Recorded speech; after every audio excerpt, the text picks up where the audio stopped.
की रोज की तरह आज मैं फिर एक नई ट्रिक लेकर आया हूं जिसका नाम है भारत के राष्ट्रपति। तो आज हम देखेंगे भारत के प्रमुख राष्ट्रपति के नाम और उनका कार्यकाल और उनकी प्रमुख विशेषता कि उन्होंने क्या क्या काम करा था।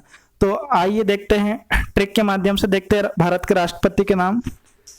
सबसे पहली बात तो भारत के राष्ट्रपति हमारे संविधान के अनुच्छेद 52 में वर्णित है कि भारत में एक राष्ट्रपति होगा। यहाँ पर लिखा है मैंने अनुच्छेद 52 में लिखा है कि भारत का एक राष्ट्रपति होगा। अब ट्रिक देख लेते हैं।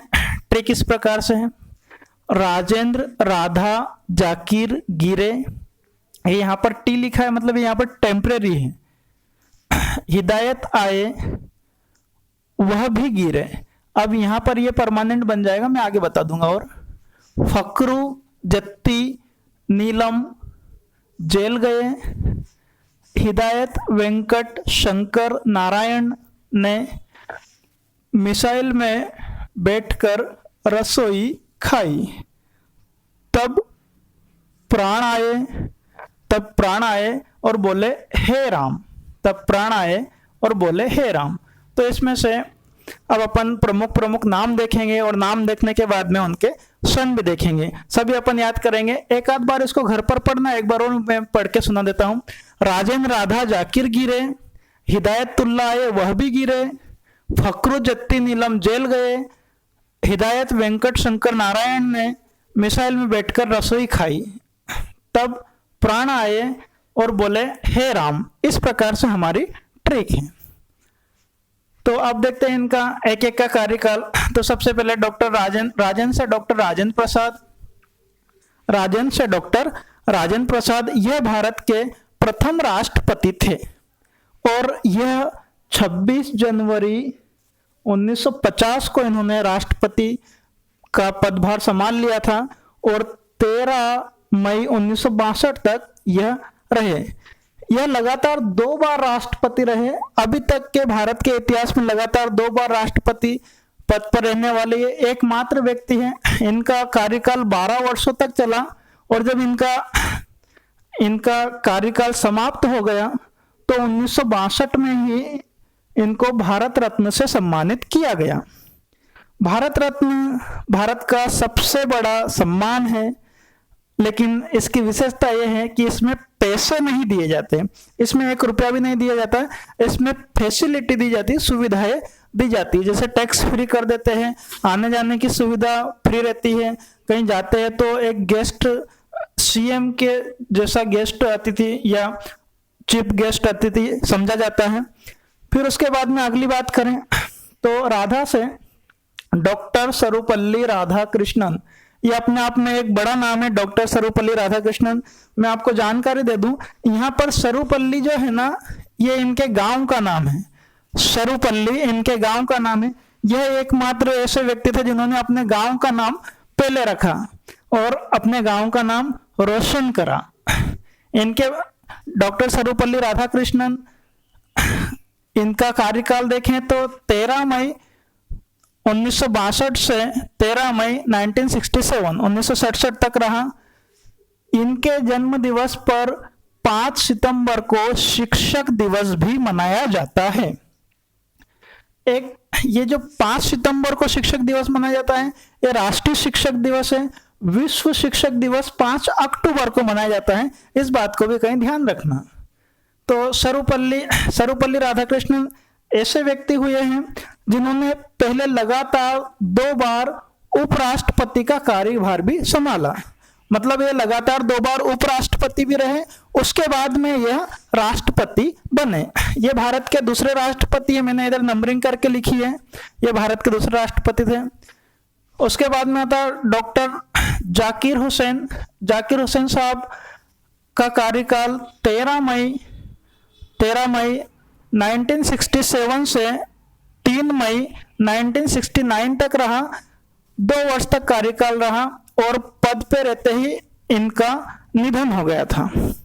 ये पहले ऐसे राष्ट्रपति थे जिनका पद पर रहते हुए निधन हो गया, इंतकाल हो गया। ये राष्ट्रपति सबसे कम समय के लिए राष्ट्रपति बने, केवल 2 वर्ष के लिए। यदि आपकी परीक्षा में ऐसा प्रश्न आए कि सबसे लंबा कार्यकाल राष्ट्रपति का, तो वो नाम है डॉक्टर राजेंद्र प्रसाद।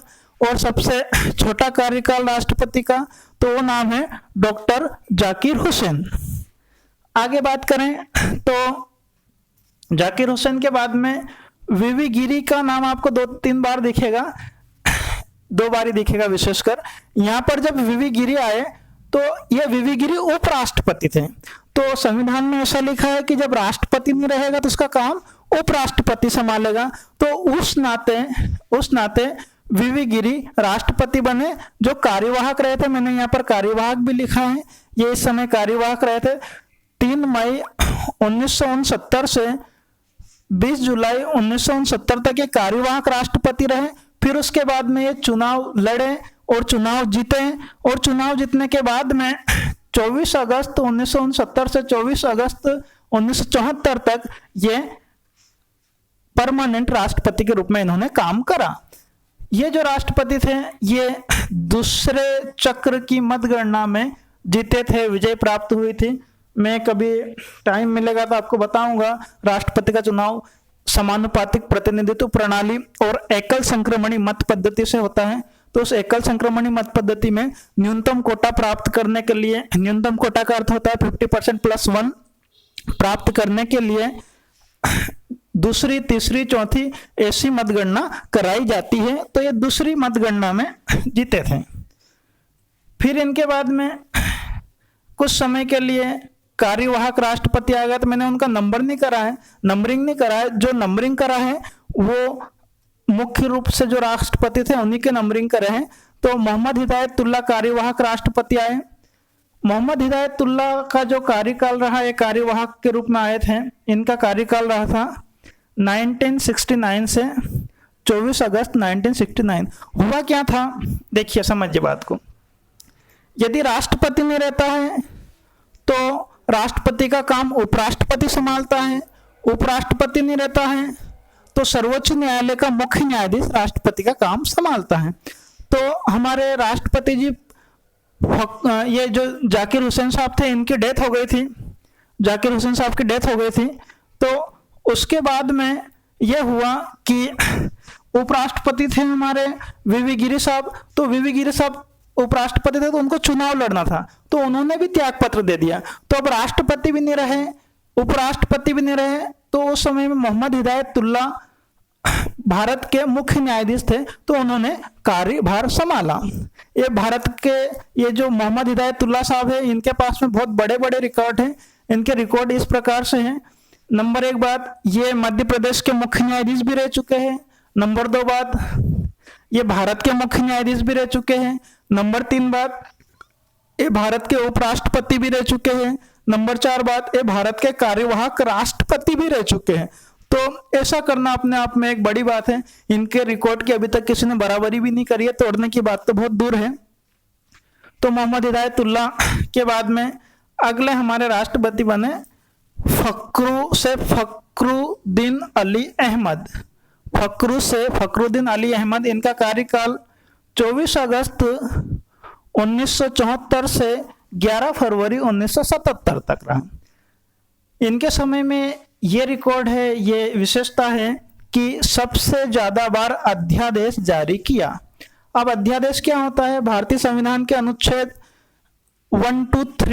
123 में अध्यादेश का वर्णन किया गया है कि जब संसद सत्र में नहीं रहती है तो राष्ट्रपति एक आदेश जारी करता है, उसे अध्यादेश कहते हैं। उसकी वो सारी शक्तियां होती है जो एक सामान्य कानून की शक्ति होती है। तो इन्होंने सबसे अधिक बार अध्यादेश जारी किए।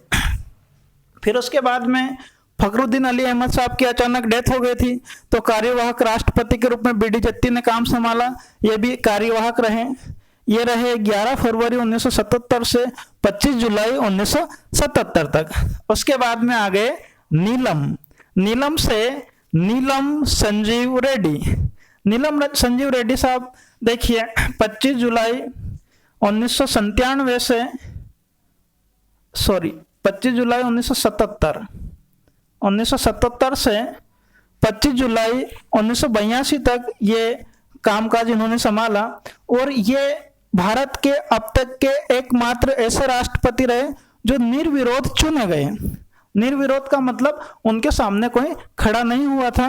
ये भारत के प्रथम गैर कांग्रेसी राष्ट्रपति रहे, इस बात को भी आप याद रखेंगे। ये भारत के प्रथम गैर कांग्रेसी राष्ट्रपति हैं और इन्होंने 25 जुलाई को शपथ ग्रहण की। इसी तिथि से एक परंपरा बन गई कि अब जो भी भारत में राष्ट्रपति बनेगा वो 25 जुलाई को ही शपथ ग्रहण करेगा। फिर नीलम संजीव रेड्डी 6 नंबर के थे। 7वें नंबर के आए ज्ञानी जैल सिंह। ज्ञानी जैल सिंह 25 जुलाई 1982 को राष्ट्रपति बने और 25 जुलाई 1987 तक के पद पर रहे। ये भारत के प्रथम सिख राष्ट्रपति थे। ये भारत के प्रथम सिख राष्ट्रपति थे। जब ज्ञानी जैल सिंह छुट्टी पर गए तो उस समय फिर यहाँ तक आते आते मोहम्मद हिदायतुल्ला उपराष्ट्रपति बन गए थे। तो जब राष्ट्रपति नहीं रहता है तो काम उपराष्ट्रपति संभालता है, इसलिए अब मोहम्मद हिदायतुल्ला यहाँ पर फिर से टेम्परेरी राष्ट्रपति बन गए। ये मैंने टी लिखा है, टी का मतलब टेम्परेरी है। फिर उसके बाद में वेंकट आए। वेंकट से वेंकटरमण, आर वेंकटरमण साहब ने अपना कार्यकाल जो करा वो 25 जुलाई 1987 से 25 जुलाई 1992 तक इनका कार्यकाल चला और इन्होंने भारत छोड़ो आंदोलन में सक्रिय भूमिका निभाई। तो दोस्तों हमारे राष्ट्रपति के नाम अभी पूरे नहीं हुए हैं। ये वेंकटरमण के बाद में मैं अगला पार्ट और जारी करूंगा, तो तब जाकर अपने पूरे राष्ट्रपति होंगे। मैं नेक्स्ट वीडियो में यहाँ से आगे कंटिन्यू करूंगा। जब तक के लिए धन्यवाद। लाइक शेयर सब्सक्राइब करते रहें। धन्यवाद।